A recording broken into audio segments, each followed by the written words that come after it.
Morning everyone. I know I'm not where I should be, but I'm still setting up. I'll give you a little insight into why everyone thinks I've got such a good memory. All laid out just out of sight. All my notes that I did yesterday. Where are we?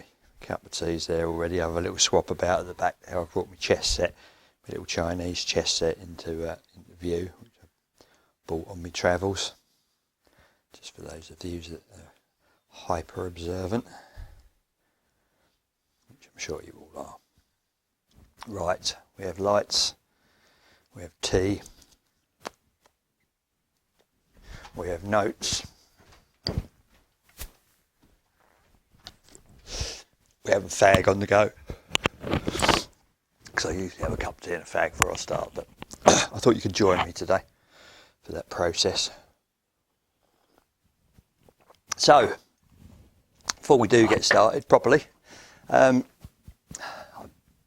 you were watching the day before yesterday's, I said about not putting adverts and that on there, but if you did want to chip in, you could go to the website, which the link is below, will be below again, and there's a pint of beer button. You can buy me a beer.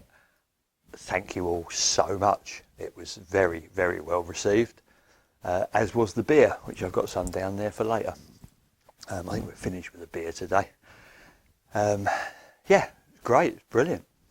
Doesn't mean stop. No, like I say, it's not a compulsory thing. It's just well, you know, just a gesture, and very well received by me. Some people were in there like Flynn. A guy Paul Nell was like boom, he was first, straight in. A guy from, I recognise some of the people obviously from the Facebook and that.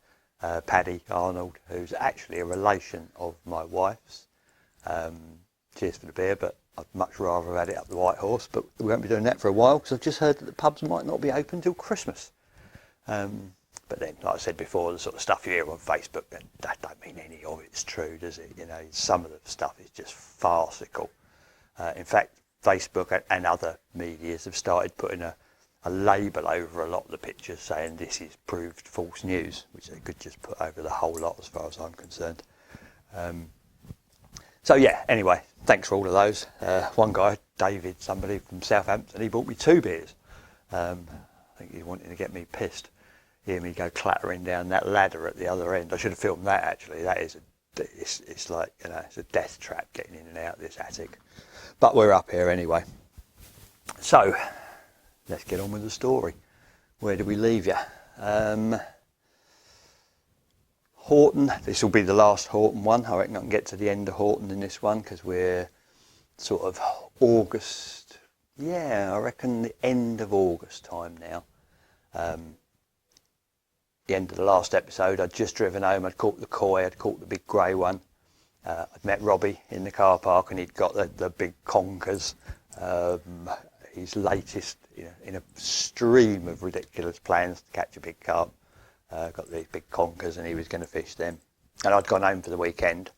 Yeah, I was fishing sort of mainly midweeks.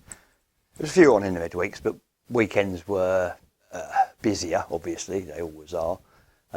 Excuse me, and I kept out of the way at the weekends. But I thought, yeah, it sounded like it was a good crack at the weekends, to be honest. But I used to go home on a sort of Friday afternoon, as I had done the previous week. And I remember I'd been out that weekend.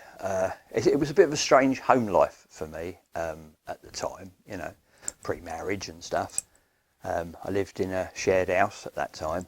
I think I did have a girlfriend sort of on the go.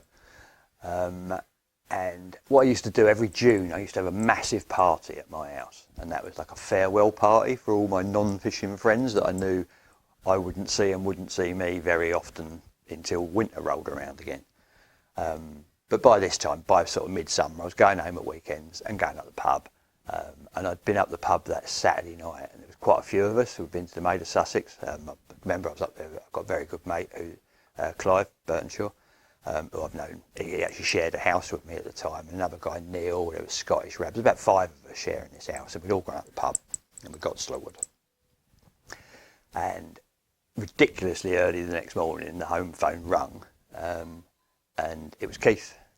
And he said that Robbie, unbelievably, on one of these conkers, had finally caught a big Horton carp. I mean, not unbelievable that he caught a big Horton carp. Unbelievable that he'd had it on, like, I don't know, a 50mm boilie or whatever it was. He'd got in a swim, seen something swirl, put on one of these great big donkey chokers, whacked it out there, had a bite, and he'd caught CPs at, I can't remember the exact weight, but I think it was between 38 and 39, somewhere in that bracket. He was obviously over the moon. So I thought, well, it would be rude not to jump in the motor, throw the gear in the back, and go up and have a visit. So that's exactly what I did. So got up the lake, got straight around to Robbie's swim, first port of call. He was had a little crowd around him. He was absolutely buzzing, as you can imagine. Well, as you can see from the photo. Yeah, he was over the moon, and everybody else was over the moon for him. Like I said before, it was very, very sociable lake. People were genuinely happy for anyone that caught, you know, one of the well, anything really, but especially one of the 18 or one of the bigger fish. And listening to them chat, it sounded like they had a right old crack at the weekend. And I started to think, you know, maybe I'm missing out here. You know, it's better. I prefer it in the week when there's not so many anglers around. But from a social scene, it really did sound like they'd had a blinding weekend. I mean, I'd had a good one, but it did sound like there was a good old crack. And, you know, with a lot of the guys that I got on really well with were weekend anglers. So, you know, I mean, Phil was only fishing mainly weekends and the odd overnight. You know, you got Sticky Bean, Robbie. I was fishing with CP in the week, excuse me. But Tony Badham and people like that, you know, they were there at the weekends. They work in the week. And also I was starting to get a little bit of stick because I've had quite a lot of fish by now. And I was starting from the weekenders to get this, you know, it's much easier in the week thing. So I took it as a bit of a challenge. So I think I only did that one night, that Sunday night. Went home and I made plans. I thought, right, I'm going to go up for the next weekend. I'm actually going to fish at the weekend with everybody else and see how I get on. And if I don't catch, at least I'll have the crack. So the weekend rolled around about Thursday lunchtime. It's weekend and it's close enough. I thought, if I'm going to fish the weekend, you know, I'm going to have an edge. I've at least got to have a decent swim. So I got up there sort of mid-afternoon, I suppose, by the time I'd driven up there on the Thursday. And I was surprised, it was quite busy. Phil was already there. I had a good old walk around the lake. Sort of knew a couple of areas I fancied. One of which was taken, one of which I wasn't too, I looked in there, weren't too sure. Had a wander around, I bumped into Richard Skidmore. He was down with his missus and their mad spaniel. They got this crazy spaniel. I remember he was fishing the mouth of the Church Bay. Phil was right down in his little, it was called Phil's Corner in the bottom of the bay. And we come walking round into the mouth of the Church Bay. And Sam's seen another dog there. Now, you know, some dogs would get growly, you know, some dogs would get excited. Sam just ran straight past the spaniel because in her mind she just thought dog equals dog food. She ran straight past the spaniel into Skiddy's bivvy, saw the bowl with the food in it, whoosh, head straight in there, ate the lot, came out and then ran on to the next bivvy to see what she could get from there. Completely ignored the spaniel that was leaping about all over the place with its tail going all excited because it got someone to play with. Sam didn't care about playing, she was just food, food, food, food. So next bivvy was Phil's, where there was never any food.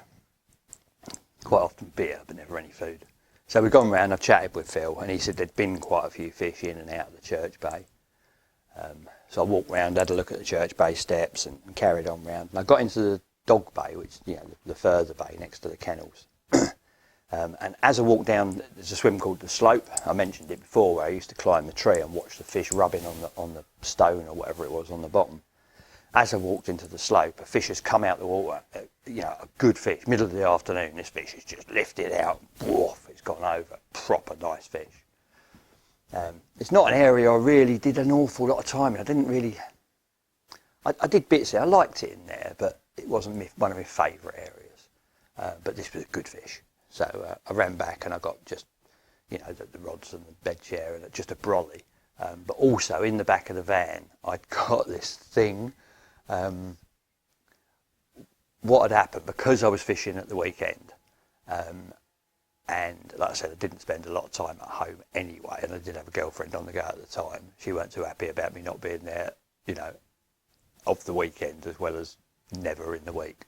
So I'd said to her, come up, we'll have a barbecue, and you know, it's a good crack, you'll enjoy it. So I needed somewhere for us both to sleep. So I got hold of this, I don't know whether you'd call it a bivvy, and it wasn't really a tent. It was, I'm not sure, but I think I might have got it off Chile. And I'm only thinking that because it was an army thing, but I'm not sure. I got it off someone.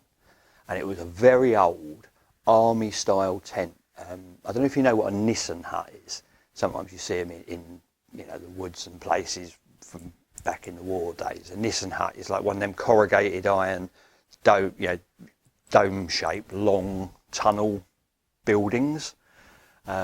It was that shape, so it was the shape of a Nissen hut, but about 10 foot long, normal bivvy width, and it was constructed with 3 or 4 hoops, like they were sort of fiberglassy, plasticky, white poles. So you put these 4 hoops up, and then you put this massive canvas over the top, and the entrance was at one end at the front. And it had all weird bits inside. It had like a little bedroom bit that hung from the roof at the back. And it had a Velcro square bit on the ground sheet that lifted up. And the idea of that was you were supposed to dig it out and build a fire outside, and then put your hot coals in there, you know, in case you was wherever in the Arctic or whatever, to keep the bivvy warm. So it had all these weird like hanging pockets, and, you know, practically had a gun rack. It had everything in it. It was bizarre, it was ancient, it was a piece of shit, to be honest. So I had this in the motor for the next night when she was coming up. But that first night, that Thursday night, just fished under the brolly, nice and light, and I went in the dog bay. This big fish, it showed and it showed and it showed. I nicknamed it the dog bay dolphin in the end. It wouldn't stay under the water. It was a proper good, you know, mid-30 at least. And it just kept jumping and jumping. Obviously, I had my rig right on it. Nothing, not even liners, to be honest. I think it was up in the water, maybe over the top of some weed or something. But anyway, it just kept showing and showing, this fish. And it got dark. And I don't know, after a while, to start with, I was like hovering over the rods. I thought, this is going to go any second. But after a while, I don't know if I'm actually going to get a bite off of this fish.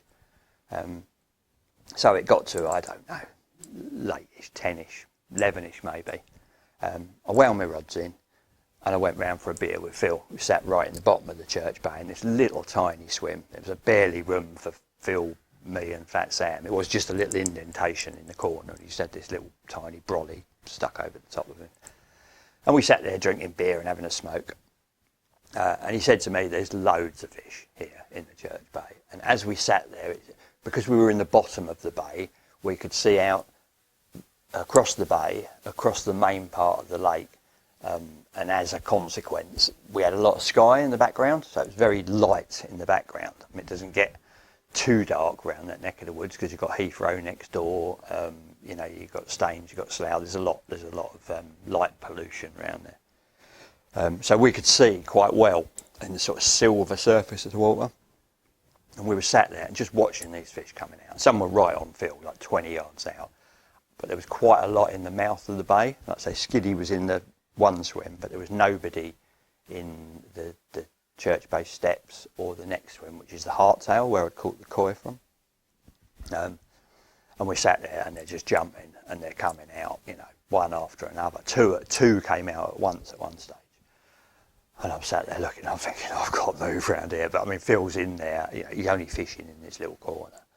And I thought, I'm going to have to, you know, announce my plans in a minute. And before I could, he just turned around to me and he looked at me and he said, are you actually going to move or what? You know, and I was gone, like bang, gone, didn't even finish my beer. Straight round to the dog bay, dragged everything out. I remember as I walked out the swim with the last bits of my gear, the dog bay dolphin came out again, bosh, and I was just like, yeah, sod you, all your mates are around the corner. So I didn't want to go in the church bay steps, I thought that was a bit close to Phil. So I've dropped my gear in the Harttail swim. I knew the spots. Obviously, I'd fished it, the week before I'd had the koi, so I flicked one under the big overhanging bramble bush where I'd had the bite from before. Put the other one on the back of the weed where it was actually where I'd caught hardtail from. There was still this lovely clear bit on the back of the weed, like a circle practically in the weed. One in there, a few baits around that, and I think I've just flicked a single underneath a little bush. And sat back. I thought, this is it. I'm not going to make it until morning without a bite. It just looks absolutely perfect. My God, what's going on out there? Can you hear all that? That's next door's dogs. Yeah, so I thought it looked absolutely perfect. Fish were still showing, it was bang on for a bite, absolutely bang on. Eventually, so probably midnight by the time I'd moved and got everything settled in. So it turned in for the night. Couldn't believe it. Woke up in the morning, first light, second light probably. Hadn't had a touch, nothing at all. Wound in, walked round to Phil. Said, how'd you get on? Expecting he must have had something. He said, nothing. He said, they just jumped and jumped and jumped. Never had a touch.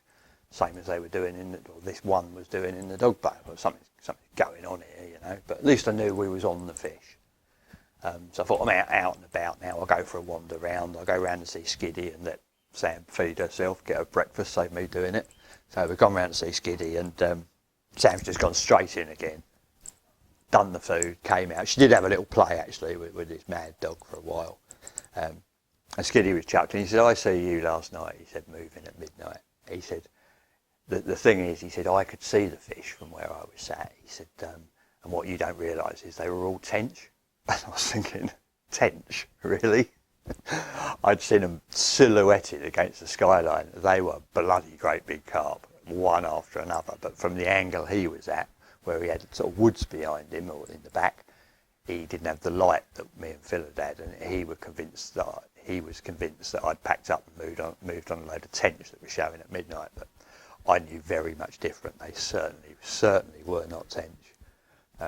So I've had a wander around and spent the day doing this, that and the other, Gone back to my swim for a while, visited a few people. Bear in mind, this is Friday. So I've ended up back at the car park. The girlfriend was coming down that evening, so I've got this Nissan hut thing out, this monstrosity. Buffed it on my shoulder, and it weighed a ton as well. It's canvas, it's proper heavy. Had a slow walk around the lake, stopping for a cup of tea with anyone en route. Got back in the hardtail and set this thing up. I mean, it used up, you couldn't set it up with the door facing the lake because it was so long it wouldn't physically fit in the swim. The hardtail swim is, so the bank behind it is quite high and it drops down, and then it's a lovely, long, grassy, flat area. And one end of it is Springgate's Point and the other end of it is the hardtail swim, but it's all this sort of lower level step that's 8 foot deep before you get to the water, and I've got this high bank behind. So I set it up long ways along this high bank, so I could still sort of have the door somewhere near the rods. It was a nightmare to set up, an absolute nightmare. Trying to bend these poles that are going to shatter if you give them too much bedoing on them. But anyway, I've got this thing all set up. I'd already put the rods out, and about now the gate's starting. You can hear the gate. Why it was so loud, this gate, it had one of those, it was a heavy gate, and it had a wheel, like a little tiny steel wheel, so that it didn't plop down and hit the deck. So every time the wheel, clang, and then they'd have to shut the gate, and then you'd hear the chain going around it. So I could hear the gate going, and sure enough, people started turning up. Within about half an hour, 3/4 of an hour of getting everything all set up, I had quite a few of them sat on the high bank with their feet dangling over the edge, and we was all having a beer. I think Sticky was there, Robbie, I believe, was there, Tony Badham, Keith was there. I remember the colours. So there was a few of the lads there, and we was all having a bit of a banter, and they was all ripping the piss out of the bivvy to start with. And then the fact that I was there, once they realised, hang on, it's Friday, what are you doing here? You should be going home. And I said, no, I've come down to do the weekend. And, you won't catch, you'll find it hard. You're fishing in the big boys league now, and all that sort of banter was going on. Anyway, while they're in the process of all of this, wham, left-hand rod's gone. It's away, steaming. So I've jumped down there, of course, now it's my turn, and now I'm playing this fish, and I'm giving it all to them. Just both barrels, you know. You said weekends are hard, and, you know, I've only been here 5 minutes and that. Didn't tell them I got there the night before. Anyway, I'm playing this fish, and it's proper going for it, and it's gone up the margins to my left, past the church-based step swims. It's nearly in Phil's corner. Phil's come round by now, and I'm, you know, playing this fish, and I've managed to get it back a fair way, and then it's got in the weed, and it's wanting to be under this bush, you know, pretty much like the koi did, to be honest. So I think it was Phil got the net and got on that. Remember I said there was a little tiny overgrown platform? Well, that was sort of to my left, and he's managed to break his way in there and hang over the edge with the net. So I can't actually see what's going on. It's behind the bushes. So I'm playing it sort of as much as I can over his head. He's in there with the net. And he said, keep it coming, keep it coming, keep it coming. And it's gone up and woof, it's gone in the net. And he's just screamed, moon scale, which was the fish that Sticky Bean had at £29 the year before. It hadn't been out since. So it hadn't been out for, what was it even the year before that? It'd been a long time anyway. It might have been a year and a half since it'd been out. A long time not on the bank, this fish. Like I say, it was 29.12 last time it was out, which was a massive growth rate because it was a mid-double when it went in, or upper double probably. Anyway, it's gone in the net, and everyone's like, you know, the old heads have gone down, like, you know, because they've been taking the piss, and I've turned it on its head, totally turned it around. So we dragged it out, and my God, Phil's lifted it out and passed the net to me, and I just thought, it is enormous, you know. This is a fish that, let's say £18 and then £29, hadn't been caught for over a year. Put it on the mat. I thought, that's got to be near £40. It's huge, and it looked unbelievable, absolutely amazing. Everyone's all umming and oohing and ahhing and what have you. So between the load of us, we've got it all weighed. We've got it up in the bank, got the scale set up, weighed it properly. It was £38, 12 ounces. So just unbelievable growth rate. Took some amazing photos. I've got loads of photos of it. Obviously, I'll ping one up. Yeah, it was just, what a moment, you know. And on the weekend, barely, just the weekend. You know, it was, to be fair, before the weekend anglers had even cast out. But it was a Friday. It was a Friday afternoon, almost Friday evening. So I counted that full on as a weekend capture. And the girlfriends turned up, and they've all gone off and set up in their swims and done whatever. And I think I had a little wander about, you know, chest out, little glory lap. Had a couple of beers and a couple of smokes with a few of the lads. Got back, put them back out for the night, and about, it's been 2-3 o'clock in the morning, I've had another bite on the other rod this time in the hole, and that's gone ripping off. So I've got out there, done the do, played this fish, netted it. Obviously, I knew straight away it weren't as big as moon scale. But when I looked in the net, got the torch and looked in the net, I was like, chin, you know. It's the wood carving, which is this just chocolate brown linear. It's beautiful. I showed you a picture of Reg with it, or maybe even a video. I think it was video, wasn't it, of Reg with it the other day. But I've got a pic of it here. Just stunning. Absolutely stunning carp, and one of the most wanteds. So I've sacked that up till the morning, and obviously I had to let everybody know what had happened. In fact, we had the logbook. I've mentioned the logbook before. Down in the lodge there was this logbook, and you'd put in your name, the date, the fish, the name of the fish, the weight, your name, and then a comment. So I'd gone down there, like at the end of the session when I was off, I went down there. I'd only had the 2, but you know, what do you need? I've gone down there and I've written in, you know, fish, name, weight, blah, blah, blah. And in the comments I've just put, I've just put weekends are easy, right across both columns. It's just, and that became a bit of a saying, the weekends are easy. And after that, I mean, you know, on the Saturday night we had a blinding time, absolutely blinding time. And I realised that I had, from a social point of view, I had been missing out a bit because it was a proper crack down there at the weekend. So I thought I'd risk it, you know, and I should have just stopped there really, but I'm glad I didn't. and I'd do the next weekend as well. I'd become a weekend angler. Well, I say weekend angler, a Thursday weekend angler. So following Thursday, same plan, you know, about lunchtime, leave home, get down there early afternoon. Well, I say that, it's probably about an hour from Crawley to Heathrow. So I got down there very early afternoon. Everything had totally changed.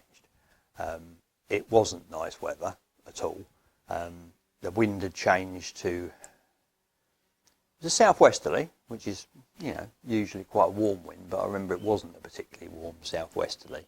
Had quite a lot of rain in it on and off as well, and it was thrashing down the lake away from the area that I'd fished the week before, out of the bays, if you like, down, not sort of towards the lodge, but towards the opposite, towards Katie's house, you know, towards the potato field, the opposite side to the lodge. Absolutely charging down there, big old winds going down. And I thought, although the fish had been using the other bays at the far end all the time, this was the first sort of big blow down that way. We must have been now, this was probably the first week of September, might have even been the second, but around that, right bang early in September. And you get those big lows come in that you're in September that I've spoke of loads of times, and I love that, you know, and you've got to get on them, you know, when that first big westerly or southwesterly blows, get on it. So that's what I'd done. CP was already there. I think he was staying for the weekend as well. He was in the, what's called the spindly tree or the dead tree, which is the one where I caught the lady way back that's got the feature up the back of the plateau. So he's just up on the slope, on the slightly shallower.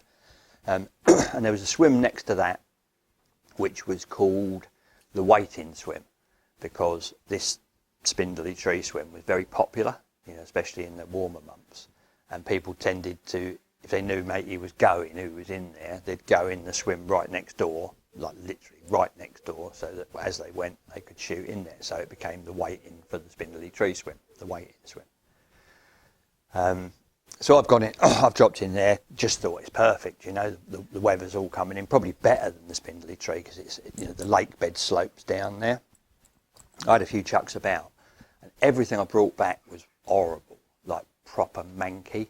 The weed, I don't know what had happened down there, but the weed was sort of decaying a little bit, and I was pulling it in, pulling the roots up, and it stunk. It was like black ooze underneath. It had loads of life in there, like tons and tons of like bloodworm, tubifex worms, snail. It was absolutely crammed full of food, but it stunk. You know that when you get that black silt on your fingers and you smell it and you think, oh God, that's awful, you know. So I wasn't too happy about sort of presentation. So I only ever used bottom baits, you know, all my Horton fishing, apart from right in the winter when you'd use the odd pop-up. But most of my, we weren't really into pop-ups back then. Most of it was just with a boilie out of the bag. In fact, what I used to do, I had a little trick. Every week when I went, I'd use me boilies, you know, baiting up with or whatever, or singles or whatever I did. But whatever was left, I'd take about 10 or 15 boilies, knot them in a little plastic bag and put them in the rucksack, and they'd always be my hook baits for the following week. And like I said before, I was catching a lot that year just on hook baits, but it was always on these. And what would happen is they'd go all sticky, because they'd been out the freezer for a few days in this plastic. They'd sweat up, and they'd go all sugary and sticky. And I thought, in my mind, I thought that's the edge, you know. Anyway, I took a few of these and I took them round to the lodge and stuck them in the microwave. I don't know how happy everybody else was about that, but it's a fisherman's lodge, isn't it, you know? Not like doing it at home, which I would have done anyway. So I got round there, microwave some of these baits up, just to make them, you know, microwave a bait, it makes it a lot more buoyant. So it wasn't like a pop-up, it's what we'd call a wafter nowadays. It was pre-wafters then, but yeah, a wafter. So I've made these wafters, I've come back to the swim, sort of getting everything sorted. And I've looked down in the edge, and there's quite a nasty looking snag down there. The water was like really clear down there, and I've looked and I've had a poke about and sort of got down there and I've managed to get hold of a little bit of it. And it's, I thought it was a branch, but it wasn't, it was metal. So I thought, I don't really fancy that down there, I'm gonna have that out of there. So somebody helped me, can't remember who it was. Oh, I can't imagine it was CP. probably been zipped up drinking tea. But somebody helped me anyway, and we got this hold of this. And it turned out it was a scooter, like an old scooter. Someone from the housing estate at the back had decided years and years previous they were just going to dispose of it in the margins. So we managed to rock and get it out the sill, and we dislodged this scooter and pulled this old scooter up. And I'll never forget, as it came up and hit the bank, the cap for the petrol tank wasn't on it, and out of the petrol tank came a load of bullheads, which, I mean, I assume we all know what bullheads are, but if not, it's a small, strange little fish like a loach that just you don't really see very much in the UK. You certainly don't catch. Only little horrible, slimy, wiggly things. Yeah, a load of them all poured out of the tank on the floor. So bizarre. Flipped them all back in the lake, pulled the scooter out. And from that day on, that swim actually got called the Scooter, and it's still called the Scooter today, just through that, you know, pulling out and the bullheads and what have you. Yeah, I was up there not so long ago, and it's I noticed it's still called the Scooter swim. But anyway, tangents again. Got set up in there, got my rigs out, went down, sat and had a cup of tea with CP, chatted about what was going to happen, and you know, it looked good. It looked so good. We were both proper confident for the night. So quite a bit later on in the dark, I think it was about 11, half 11 at night, something like that. I was zipped up as well. It started raining quite bad, and as I say, it was coming in sort of 45 degrees. It wasn't a nice night, to be honest. CP had gone to bed. He was all zipped up. I've had a screamer. One of them's away on my new wafters. So I've got out there and I've hooked into this fish, and it's powered off for a little bit, and then it's just gone solid, absolutely solid. I didn't realise quite how bad the weed was there. I think what he'd probably done is gone up the slope. I think the sides of the slope towards CP's swim were quite weedy. But I felt him going through the weed, and it just got heavier and heavier, and then it went solid. And I tried absolutely everything. You know, I tried straight lining it, I tried bouncing the tip, I tried slack lining it. Put the rod back down, put the kettle on, had a cup of tea and smoke. Tried again. Kept repeating this process. You know, by now it's, I don't know, gone midnight, 1 o'clock, whatever. It's been on for bloody ages. And I seem to remember, or I do remember actually, at one stage I thought I'll get the punt out. Now this punt is huge, huge. It's not a one-man job, even on a calm day. When the wind's whacking across the lake, you know, it really isn't. But I seem to remember somehow getting it across the lake, getting the rod. Oh no, I didn't even get to the rod, that's right. I got back towards my swim and got into the waves, and they just blew the whole lot sideways, and I went straight through CP's lines. And I remember he's unzipped his door, beep, beep, beep, beep, like this, and looked at it and said, "What the bloody hell are you doing, Raver?" And then zipped it back up. No help, just like, whatever. All right, sorry. So I've crashed the boat down in the RIP somewhere in the corner. Walked back up and thought, that ain't going to work. Yeah, it's going to make it worse. So I tried again, even on the rod, nothing. So I thought, there's not a lot I can do. I'm not pulling for a break, you know. I'm pretty confident the fish is still on. So I've pulled out my alarm, well, both my front and back bank sticks, and I've put them under. I put one right under the bed chair and the alarm in the door. I've zipped the door down and just left a little triangle, just enough for the rod to stick up. I thought if anything happens, I'll know about it. I was soaked, I was cold. So I've turfed Fat Sam out of my bed back into her bed, and I've got in the bed. And sort of, I wouldn't say I went to sleep, but sort of, you know, you sort of doze, you want to have a little sleep, but you can't because you're worried about the rod. So every sort of half an hour I'd pick it up, wouldn't get out of bed and lean out, give it some of that. No, still solid, still solid. This went on nearly, well, all night. I took the fish, I don't know, say 11 o'clock the night before. I was out again at about 5, dressed, jacket on out there, trying to get this fish out. 6 o'clock in the morning, suddenly, oh, here we go. The weed's sort of given up its hold. The fish has obviously started moving again, giving it some more, and it's broken free. And I've managed to start playing it normally. So I played it in, shouted up CP, he's up by now. Come along and got it in, and you know, it went quite easily after that. I mean, the thing's been sat on there for, 7 hours. So he was probably wanting to get on the bank, get unhooked and get home again. Rolled in the net, and long story short, £27 common. Beautiful fish, really, really nice fish. I've got some photos. They're not the best photos, they're slightly out of focus, but recorded it at the event for Prosperity. 7 hours to land a £27 common, but we got there in the end. So the week following that, there was the only 2 weekends I did. Caught both weekends. Gave them plenty of abuse in the book and thought I'd leave it at that. Mainly because the following week was the week, my magic week. It included the 14th of September. You know, I've said a few times before that for some reason that always used to be the time. I've had so many PBs, so many major occurrences. Sort of that second week, end of the second week of September. And I thought I ain't going to risk that on a weekend, you know. I'm not going to turn up and not get a decent swim even on a Thursday. So I shot off down the lake. It must have been on the Wednesday morning. I think I must have had a couple of days work, Monday and Tuesday. I think, yeah, it was on the Wednesday morning. I got down the lake and again, total change. So when I'd left, we got this big southwesterly charging up the lake. And I sort of got it in my mind. I thought, well, the fish have all moved up there. Because I'd seen a few show as well over the weekend. I thought, I'm either going to fish from there or the salt circle opposite or something in that sort of area. But when I got there, it was blowing a northeasterly, so completely the opposite direction. And it was properly blowing a northeasterly, and it was pissing down with rain. It was like, the wind had swapped totally, 180, and it was howling down the other end. And a northeasterly on Horton goes straight into the Dog Bay, but sort of with the gusts it splinters off into the Church Bay as well. So it sort of goes round Springgates Point, hits Springgates Point. There was quite a few cars there, which was a bit disappointing for a Wednesday.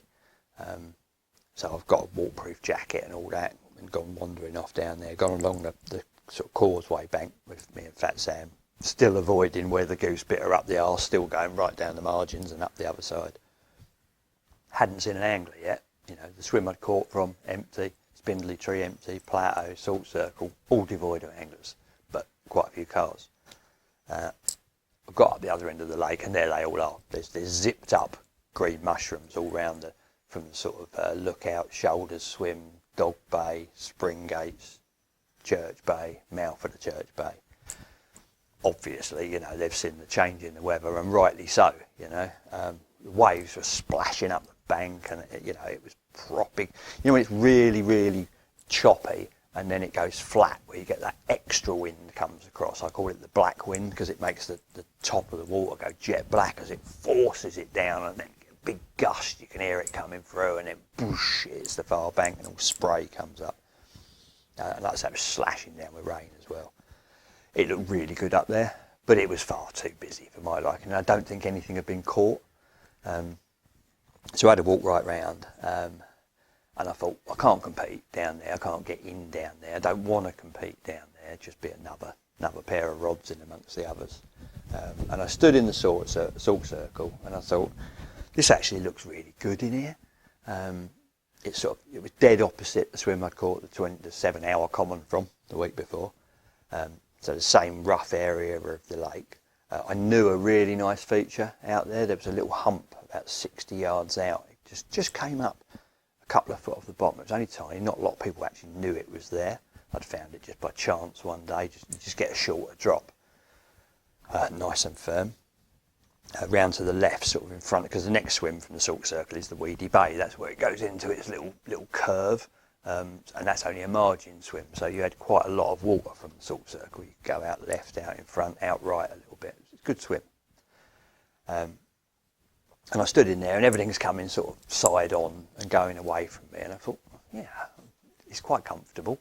I can't do anything down the bottom end. I'm going to take a gamble. And I remember I'd brought because I knew it was going to be shit weather. I'd scrapped that Nissan Hut thing. That was just a disaster. That was gone. I'd also scrapped bringing guests with me. I thought that's just too complicated. I fish on my own, and I brought the winter dome, the aqua dome, back with me, just because I knew it was going to be awful. So I got that first, set that up. By the time I'd set the dome up and then got the rods out, I was drenched. Those waterproof jackets, they're all right for about 10 minutes. The thin green, sort of plasticky ones. But I think they create as much condensation on the inside as they do keep water out. You always end up drenched under them anyway. And you get gaps, don't you? And it rolls down your back and it rolls down your pants and it gets in your socks. I was absolutely soaked to the skin. So just carry on, and once it's all done, strip off, and I had a spare change of clothes. So chucked about in the wind. It was hard. I'm still only using the light leads, ounce and a half maybe. So you're chucking out, and the wind's coming sort of sideways and a bit from behind. So as soon as you want to go that way, and as soon as it gets up in the air, it's going off down the lake that way. Big bow in the line. So I had a few chucks, and I managed to get one. I was pretty convinced on this hump. And the other one out nearby. Anyway, set up, everything's all done, got in the house, stripped off, just took the whole lot off and put it in a big stinking heap in the corner. Zipped up the door and I went to bed. I thought, I'm cold, I'm wet, there's no one coming round for a social. I'm done. So I've gone to bed. It's still, I don't know what it is by now, tea time-ish, I suppose. I might have had a couple of beers and a smoke before I went to bed, very possibly. But I got comfy anyway, got nice and comfy, got in my bed. Fat Sam's in her little bone bed at the back, and I drifted off, and that was it. I was gone for the night, or at least I thought I was gone for the night. Because at that hideous hour of the morning, when it's always 3 a.m, and if you don't look at the clock, it's always 3 o'clock in the morning. Every story you tell, it's 3 o'clock in the morning. You've no idea if it's really 3 o'clock in the morning. But it was 3 o'clock in the morning. In this story it is. I'm telling the story, it can be any time I like. So 3 o'clock in the morning, I've had a little tiny sort of breamy occurrence, beep boop, beep boop, beep boop, beep boop, beep boop, boop. I'm there in my nice new dry clothes, well not new, but dry. So I've sort of got out, still zipped up, started to put the jacket on and having a little look out the door, and then it's just gone. It's turned from a bream bite into an absolute one-noter, screaming. So unzipped, got out. I'm still only half jacketed and half, I think I didn't get a chance to put my boots on, so I'm probably in my socks. So I'm out there and I bit into this fish, proper powerful fish, and he's giving it large. And the weather is atrocious. I mean, I've been asleep, I haven't noticed. It is slashing down with rain, the wind's pushing it through. I'm drenched within about 5 minutes. Not even that, within about 2 minutes. I'm drenched right through again. I've got a jacket half on. I'd say half dressed, half not dressed. I thought, there goes my last set of clothes. So anyway, I'm playing this fish. And in the salt circle, right down in the edge, is an old piece of hawser, which is, you know what that is or not, steel cable, from when they used to do the drag lines for dragging out the gravel. And what happens if they fray or break, they just leave them in the pit. And over the years, they get half embedded in the bottom and just become part of the bottom. But this had a big piece sticking out of this really sharp steel, big, thick, woven steel cable with a few sharp bits on the top. And I knew it was sort of down the bottom of the slope to the right. So when I got the fish in close, I thought I don't want him going anywhere near that, so I proper gave it the beans. I remember clamping right doing heaving him away from this. I just wanted to get out of the weather. It's come up a big old black boil on the surface, and I slid the net under it, bosh, in it's gone. I pulled the net back, put my foot on the handle, leant back in the bivvy, and I had a little, I can't remember that I had a head torch back then. I think I just had one of them little rubber, crappy little rubber torch. You used to have to hold into your mouth, a little dribble coming down it. So I've got this torch and I've gone to flick it on like that, and I've fumbled it and it's fallen over, and it's fallen on a little paving slab in front of me in the swim. It was just one little slab in the grass. Hit it, lens on, just gone bang, and there's just bits and springs and batteries, and it's just smashed to pieces. Oh, it's fucking great, that is. I want to know what I've caught. Obviously it's dark because of the cloud cover. I have said that it's not often dark there, but when you've got that big low pressure cloud, it's dark. So I've stuck my hand in there, got the line, followed it down straight away. My hands have stabbed into a mouth like that, and I thought, that's the parrot. Again, I've already had him a couple of years before at 36 or whatever. but I knew he'd grown quite a bit since then. So I got him out, got him on the mat, and he looked massive. Ugly. He looked ugly. That's the first thing you notice, because he's an ugly fish. But he did look big. So I put him in a sack, zips it all up. By now, I'm just drenched. So I thought, I'll walk up and see CP. He was right up the other end in the dog bay. I don't know why I thought he'd be accepting visitors at what must have been now about 4 o'clock in the morning. I have no idea. Once CP's gone to bed, CP's gone to bed. But anyway, I walked up to the dog bay, banged on the side of his bit. CP! He's like, what do you want, fella? I said, I've had the parrot. He said, oh, bloody hell, well done. How big? I said, I don't know, I ain't weighed it yet. He said, well, you better weigh it. I was like, okay, I'll see you later. Didn't even get a cup of tea. So I shot back up to the river. I thought, I ain't weighing it. In fact, I ain't doing nothing. I'm just leaving it in the sack. I'm stripping off starkers. I'm getting into bed, and we'll sort it all out in the morning. So that's exactly what I did. So next morning, rolled around, managed to find some semblance of something to put on. I think I went back to the van and found some whatever, something fluorescent probably. Got dressed. Tetley was about. He was the first about, wandering about in the morning. I think he might have just turned up. I can't remember. But I said to him, I've got the parrot in the sack. Give us a hand with everything. So we lashed the scales up to the tree just in the weedy bay there and popped him up.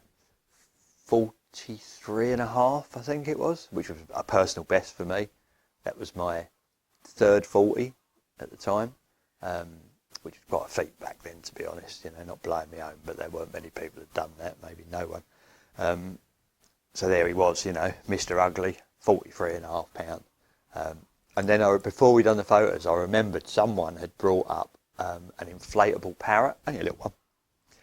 And it had been hanging outside the lodge, tied to a rail outside the lodge, flapping about in the wind for weeks and weeks and weeks. So I said, hold on a sec, before we do the photos. So I popped in the net, run up to the lodge, and I've got this inflatable parrot, and I've got a set of forceps, and I've forceps it to me, onto my shoulder, onto my jacket, or jumper, or whatever I was wearing, like Long John Silver. And obviously, I'll show you the photo right now. So that's me with the parrot and the parrot. Which just made me laugh anyway, it was amusing. So I slid him back, a couple of other people turned up, and we was all chatting and that, and then a little while later, must have only been mid-morning, lunchtime, maybe 12 o'clock, something like that. Gary Bond turned up. Now, I don't know how many of you know Gary Bond. Gary Bond, if you've ever met Gary Bond, you'll never forget Gary Bond. Him and his brother, Peter, are, how can I put it, loud. That's how I can put it. Pete's slight and talks very fast and quite a lot, very effervescent. They're lovely fellas. Gary's massive and talks loudly. You know, he's a big bloke. He's got hands like about 3 of mine on each side. But you know when he's in a room. He turned up and he was on one. He'd just caught, I think they called it the big scaly, I'm not sure, but from Taplow he'd just caught his first 40. Major result, major fish. So he'd come over to find someone to celebrate with, basically. Excuse me. And of course I was just the person, because I just caught my personal best at 43 pounds. I can't remember exactly how big his was, but it was 40 something, whatever. So on this same day, on the magic week, I'd caught 40. Gary Bondy had caught 40, and Tony Badham had his first Horton fish that night from the other end. We'd actually felt sorry for him in the end and gave him a little bag of our bait, and he'd had his first Horton fish. I think it was his first. It was definitely his first that year anyway. So if it wasn't your very first time, I'm sorry. But he'd had a fish down the other end. So we decided we needed to celebrate. Now the weather, like I say, was disgusting. Nobody wanted to sit out and have a picnic on the bank. So just across the potato field on the other side, we could just see the 5 bells just going, come here, come here, come here. And we thought, yeah, go on then.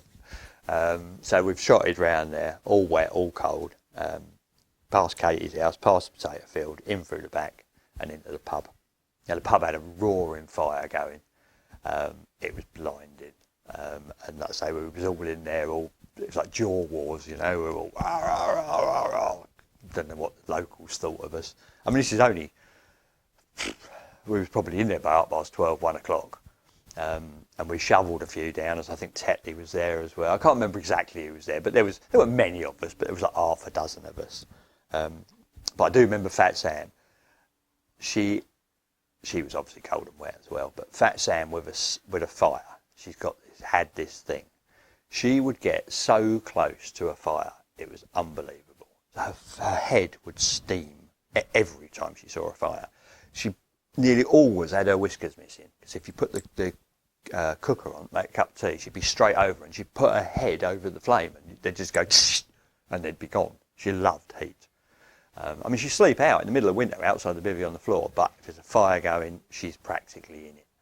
And she laid right next to the fire in the pub, just steaming and stinking, absolutely, wet dog drying out in the middle of the pub with this steam coming off of her. But she probably wasn't the only one that was steaming by the time we left there, to be honest.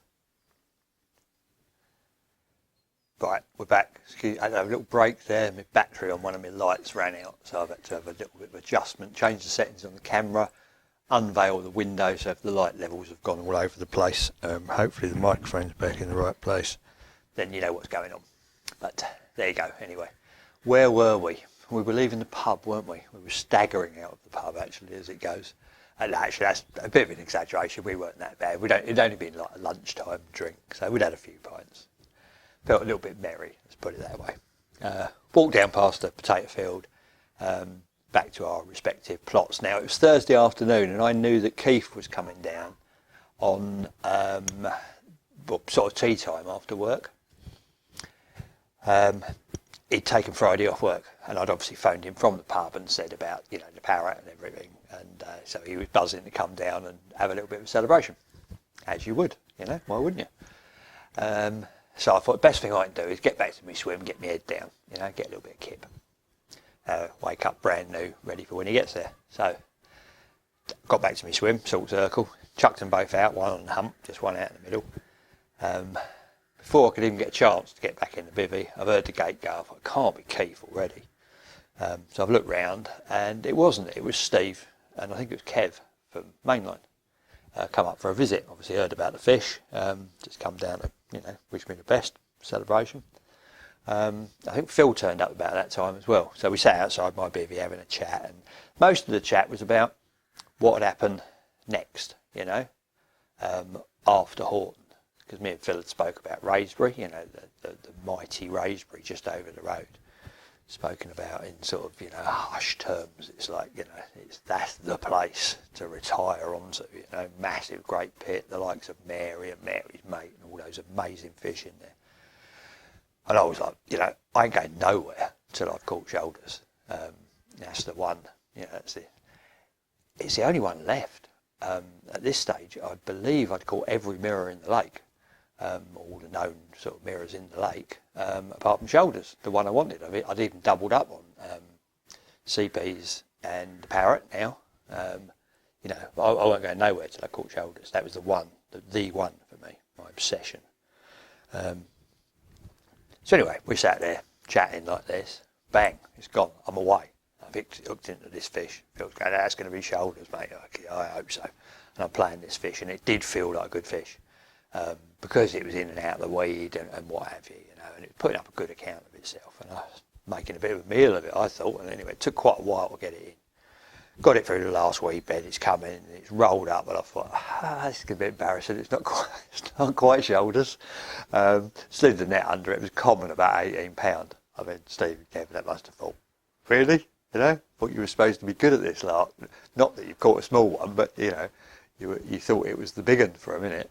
Anyway, I've had this fish, slid it back, and with that, Steve, Phil, everyone's totted off and sort of left me on my own. I thought, boy, it's getting on now, it's well too late to get me nut down. And with that, I've heard the gate go again, and I've looked up, and sure enough, I've seen Keith's motor coming. He's loaded up his barrow, he stopped at the end of the causeway, and I've looked up, and I thought, that's a healthy looking barrow. Got some fishing tackle in it, a crate of beer on the top, and a great big cool box sticking out the back.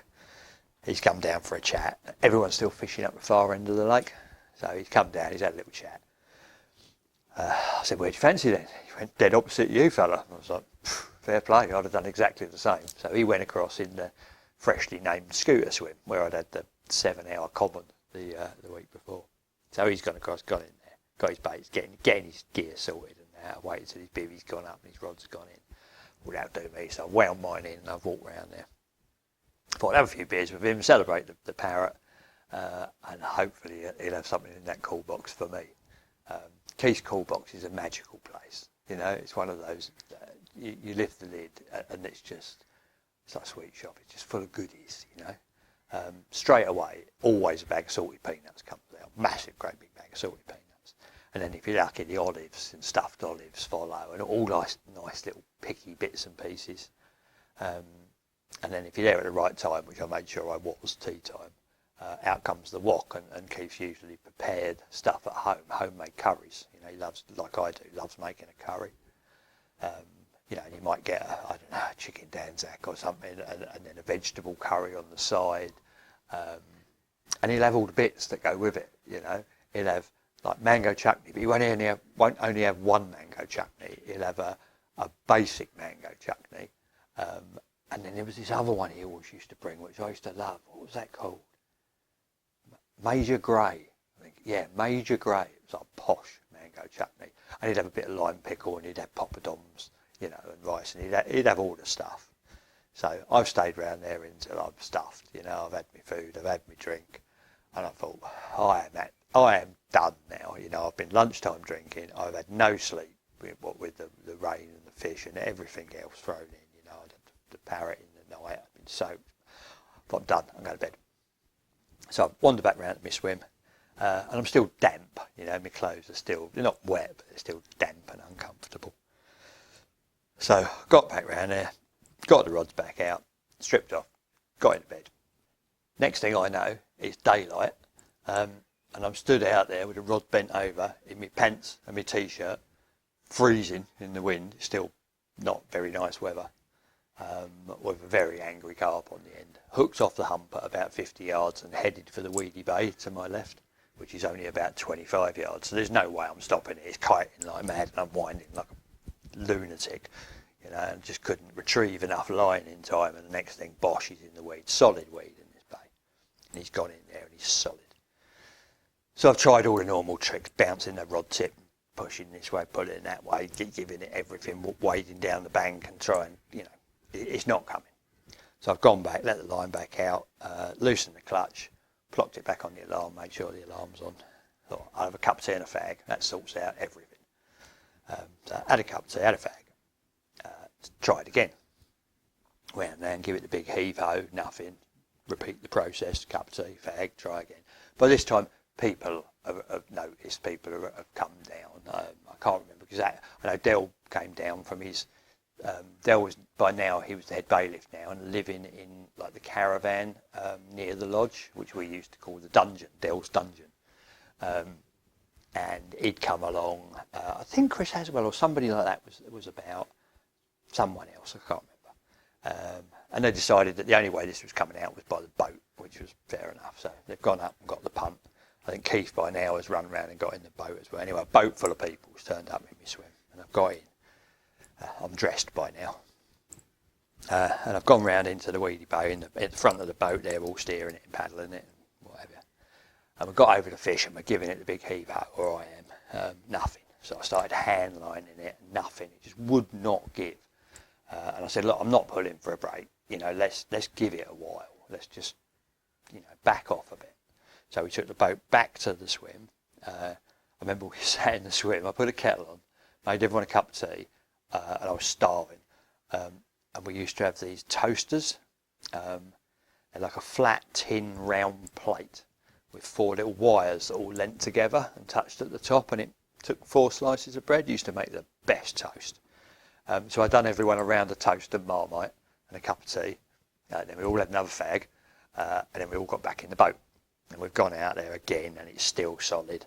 And I remember I had quite an adrenaline rush by now. I was getting a bit shaky, you know. Sometimes when you get that, it's quite. The more you think about it, the harder it is to control, you know. I was getting a bit nervous about this fish anyway. And Dell had brought along on the boat with us a rake, like a normal metal rake, and it had attached to it, he'd found it behind the dungeon somewhere. Attached to it was about 20 foot of metal conduit. I think it was welded on. So it was this bloody great big old rusty thing. I said, guess that rake at the front. So I put it down, tying end first, pushed it down in the weed and started like ripping out of the weed. I can't really see what's going on, but I'm ripping chunks of weed out. And I fed it down further. And as I pulled like that, I felt the line and I thought, oh, they're touching each other. And then I've got donk, donk, and the fish has moved a bit and I can feel it through the rake. And I thought, oh shit, I've actually got the mono round the tines of the rake. But, you know, if he pulls hard, that's just going to cut clean, no problem at all, rusty old rake. So I've given it half a twist and it's come off of the line. I thought, someone's dragged it out of the way for me. I thought, that was bloody close.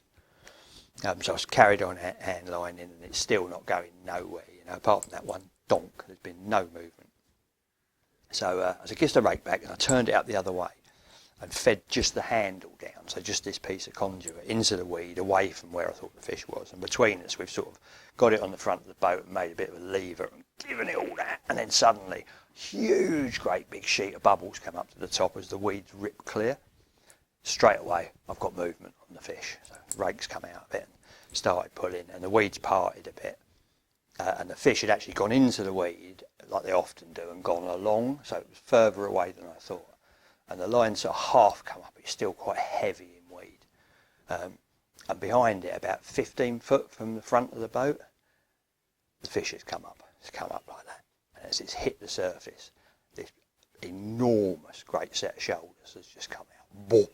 He's just bobbed to the top and just stayed there. And I'm looking, everyone's looking, and we're all seeing the same thing, and no one's saying it. And then someone said, it's shoulders. I'm like, yeah, I know it's shoulders. And I'm thinking, he's there. He's beaten. He's 15 feet away with 6 foot of net handle and a lean, probably 8 foot, and a bit of net, probably 10 foot. He's 5 foot out of range. He weren't coming. He was just laying there. There was still loads of weed on the line and all sorts. I said, paddle the boat. So I started sort of paddling the boat towards him, and I've just kept him on the surface. I'm thinking, just don't fall off now. You know, you've been on for a couple, I don't know, whatever, hour and a half, couple of hours. Don't fall off now. You know, my absolute obsession is there on the surface. I'm getting closer and closer, and mate is on the front with the net. He's fed it right out, he's leaning, you know, defying gravity. The net's gone right out at full extension. And I've just given it a little tug, and he's just drifted towards me, and his head's come a bit higher. So his shoulders come right out, and his head's come up, and he's just gone over the cord like that, and it's a bit of an impasse. Mate, he's leant a bit further, I've given it a tiny tug, and he's just come far enough over. I've slackened the rod tip like that, and he's just gone woof, straight in the mesh. I went ballistic, absolutely ballistic. I'm just like, oh my God, you know. It's shoulders. It's, you know, I'd had 43 captures from Horton by now. There's only 50 odd fish in there. I doubled up on a couple, like I said, but that was the one, you know. And get the net in, get him in the boat. I wanted to have him, you know, make sure there could be no further disaster. So we've dragged the net in, and they've got Matt in the bottom of the boat, and he's gone in and he's laid there, and he's just massive. And I'm just absolutely blown away. I'm shaking like a leaf now. I'm just dumb, you know, head's gone. I was leaping up and down at one stage. Tony was slapping me on the back, you know, the boat's rocking. It's just, wow, what a feeling. Big, huge surge of adrenaline and just rawness, you know. So we got back to the bank and I popped him in a sack. And I said, I just need a minute. You know, and I'm pacing up and down behind the bivvy at one stage, and then I sat down on the bed chair and I'm just like, just give me a minute just to, you know, let it go in. So I've got my head back in gear, probably another fag and another cup of tea. And we got him out and just that picking him up off the mat and just balancing him up there, you know, and you just think, this is what I came for. This is the one. 41.5 pounds, you know, my 440. Just blown, like I say, just completely blown. And the realisation that I'm done, You know, that's it, full set. Raisbury is now absolutely bang on reality. I'd already got a ticket because I had a coverall ticket, so it's on the same card that I've already got for Horton, same group of lakes. So yeah, I mean, Christ, what a way! I mean, what a way to end. It was just, I mean, it wasn't the total end. I did catch one more fish. I had Starburst, the first one I had that season, was my last fish from there. I got some lovely photos of me and Sam with that. So yeah, that was nice just to get those pictures. I look at them a lot. But yeah, we had, obviously, we thought the parrot celebration was good, but this was better. Phil brought up a bottle of champagne. I don't even like champagne, but I drunk it. Everybody just seemed to spend the day in my swim, and most of the evening. I don't even know if I cast out again, to be honest. It was just one of them. But yeah, what a way to finish with show. It was like a script, the way it had all gone for me. All of these fish in order, and ending with the main event. But we stayed on for the winter. I did stay on and fish that winter, and it was a really good winter. Not for fishing. The fishing was rubbish. Nobody caught anything, but we knew we weren't going to catch anything. We'd done 2 winters by now. But we had the normal lodge parties and what have you. But we also had a new game, which we used to play in a bivvy. Like, someone would bring a big bivvy dome, one of them great big ones, and we'd all crowd in it, just as a party dome. We'd all crowd in it, and we used to play spoof. Now, I don't know if you ever played spoof. Spoof's 3 coins, and you put them in your hands behind your back, and you hold one hand out, and you've got either none, 1, 2 or 3 coins in there, and you all hold your hand out, and it rotates round, and you guess how many's there in total. And it's a drinking game. It's a forfeit game. So if you lose, if you're out, you have to drink a measure of something that's strong and disgusting. And someone had discovered Slivovitch. I don't know if you've ever had Slivovitch. It's not sure where it comes from. Eastern European, maybe Polish. Not really sure. See if I can get a picture of it. Apparently it's distilled from plums, but I've tasted it, and I'm telling you, if it's distilled from plums, then it's distilled from Katie's plums. It is absolutely disgusting, and it's dangerous stuff. It gets you straight away. The amount of casualties we had, because the thing is with spoof, it's not a game of chance. You work out from what people are saying. If you're good at it, you're good at it. I'm sort of medium at it. If you're rubbish at it, you've got no chance, because the more times you lose, the more pissed you get, and the worse you get anyway. And the casualties we used to have, people giving it the old, I'm just going out for a wee, and they'd go out, you'd know, because they'd gone white. And they'd go out the bivvy door, at the dome door. We'd all watch them go out, and they'd do the old crab dance, the sideways thing, one leg shorter than the other, and disappear off into the bushes, never to be seen again. But yeah, so that was how we spent the winter on there. But I mean, looking back, what an incredible year. What an absolutely incredible year. Yeah, personal bests, Jack on a floater, the parrot, lumpy, and shoulders, to get shoulders in the end. It was an amazing time in my life, and I enjoyed every single minute of it. But obviously, that is the end of the Horton chapter. It's not the end of this series, because we've got Raisbury to go, because I did go to Raisbury, but that is a story for next time. But before I go, as I said earlier, a lot of people did very kindly click the button on my website, on the link, and buy me a pint in return for entertainment. So before we go, I think it would only be fair if I shared one of them with you, even though it's quite early. So we're going to have a pint of cider. I'm going to ping up my little advert for my books, which are also on the link. The link below basically takes you to my website, and anything you need, you can. Well, not anything you need. There isn't a freedom button on there. But yeah, if you want books, you want to invest in one of these to help me along, it's all there. Cheers. And before we go, I'll put together a little photo call, if you like. It's only a couple of minutes long. My son Connor is metaphorically warming up his guitar in the background, and he's going to play over it, and he's going to take us out for today. So thank you for joining me. Thank you for donating. Thank you for buying books. Thank you for being there. Cheers. Good health.